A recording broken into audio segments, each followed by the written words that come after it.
We're not trying to put you out of business in a way I am. What can we do to tell children and adolescents certain things you shouldn't do, or you can have a hearing loss down the road?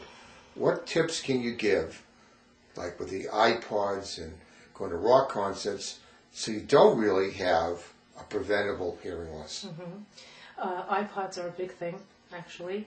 I always will recommend to children who listen to music like that with earbuds or something like that, never to make it more than half volume. Don't go for more than a half hour or an hour at a time. The things that cause noise-induced hearing loss have to do also with the level of the sound that's coming into the ear, but also with the duration of the exposure. So taking breaks in between is very important. Certainly, if adolescents play musical instruments, or are in bands, or like you say, like to go to rock concerts, they should be wearing protective earplugs.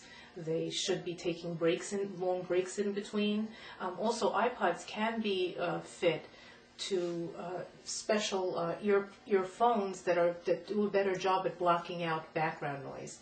The standard earbuds don't do a good job of that. So noise reduction ones are better? Yeah, because once you block out the background noise, you don't feel the need for that great volume anymore. They tend to turn up the volume when they're on the subway or on the bus because it's so noisy outside. If you do go to a rock concert and you have ringing in your ears afterwards, does that mean you might end up with a hearing loss down the road? Well, it's common to have something called a temporary threshold shift.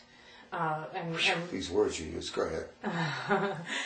Which means that a temporary hearing loss. That a lot of people will notice that coming out of a loud concert, and that ringing in your ear, which is called tinnitus, it can be an early sign to you of be very careful and take a long break before you go to your next concert. The body could heal, or it could be a problem down the road? The more exposure that you have, the more likely you are to have a problem down the road.